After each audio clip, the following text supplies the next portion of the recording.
This channel does not promote any violent, harmful, or illegal activities. All content provided by this channel is meant for an educational purpose only.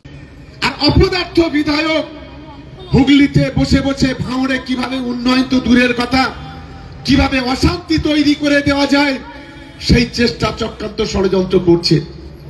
21 সালের আগে বলেছিল আপনারা জানেন আমাকে vote দিন, আমি ভোটে জিতলে ভাঙড়ে মেডিকেল কলেজ তৈরি করব।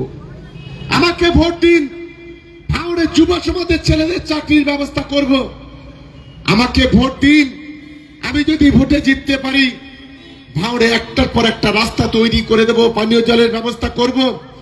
আজ আমি প্রশ্ন করতে চাই, আমি তো অন ক্যামেরা বলছি, একটা 100 মিটার রাস্তা এখনো গত 4 বছরে তৈরি করতে পারিনি। শুধুমাত্র বলেছিল যে ছেলে মেয়েদের হাতে খাতা কলম ধরিয়ে দেব। আজ এই অপদার্থ বিধায়ক খাতা কলম তো দূরের কথা, আজ সেই যুব সমাজের হাতে বন্দুক বোমা গুলি ধরিয়ে দিচ্ছে। আজ যে অঞ্চলে দাঁড়িয়ে মিটিং করছি, 23 সালে আমার একটা তপশিলি ভাই রাজু নস্কর, এই আইএসএফ এর সমাজ বিরোধীরা তাকে পিটিয়ে পিটিয়ে খুন করেছিল। সে যখন মৃত্যু মুখে ঢলে পড়ছে পায়ে ধরে ক্ষমা চাইছিল যে আমাকে বাঁচতে দাও। এই কাপুরুষের দলের আইএসএফ এর সমাজ বিরোধীরা এই খুনি নওশাদের সিদ্দিকী তার যে চামচারা তাকে বাঁচতে দেয়নি, তাকে খুন করেছিল।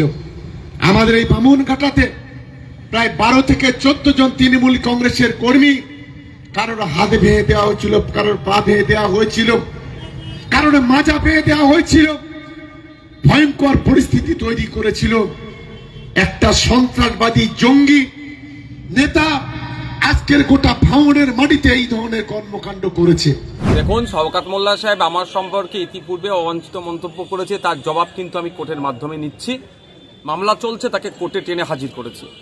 আবারও যদি এই ধরনের কোনো মন্তব্য করে থাকি, আমি ভিডিও আমার কাছে এসে পৌঁছায়নি, আমি দেখব, তাকে আবারও কোর্টে টেনে নিয়ে যাব। ওর অবাঞ্ছিত মন্তব্যের জবাব আমি অবাঞ্ছিত মন্তব্য করে দেব না, আমি আইনের মাধ্যমে এর জবাব দিয়ে চাইবো। এবং যে কথা বলেছে আইনের মাধ্যমে তাকে প্রমাণ করতে হবে, না হলে তার বিরুদ্ধে মানহানি মামলা আমি করব, এটা বলে রাখছি। এটাকে ছাড়বো না।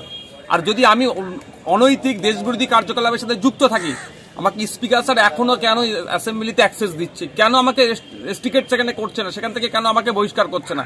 তাহলে কি স্পিকার স্যারের কাজের উপরে সে আগুন তুলে দিচ্ছে শওকত সাহেব? না, রাজ্যের মুখ্যমন্ত্রী তথা স্বরাষ্ট্রমন্ত্রী, পুলিশ মন্ত্রী কেন আমার বিরুদ্ধে ব্যবস্থা গ্রহণ করছে না? তা আমি শুনেছিলাম শওকত সাহেবের সাথে তিনি অভিষেক ব্যানার্জির লবি। তাহলে এই যে মমতা ব্যানার্জি অভিষেক ব্যানার্জি একটা লবি চলছে শুনছি যেটা, তাহলে কি শওকত সাহেব এটা বকলমে প্রমাণ করাতে চাইছেন বা বলতে চাইছেন মুখ্যমন্ত্রী অপারক, তিনি দায়িত্বহীন তিনি, যে নওশাদ সিদ্দিকী অবৈধ কাজের সাথে যুক্ত থাকার পরে তাকে কেন অ্যারেস্ট করছে না? এটা কি শওকত সাহেব বলতে চাইছেন? মাননীয়াও এটা দেখুক, আর আমি আমার মতো আইনি লড়াই করব। শওকত সাহেবকে আইনের মাধ্যমে বুঝে নেব। এর লড়াই এই যে লাফালাফি করছে, অবাঞ্ছিত মন্তব্যের জবাব বন্ধ করব আমি আইনের মাধ্যমে।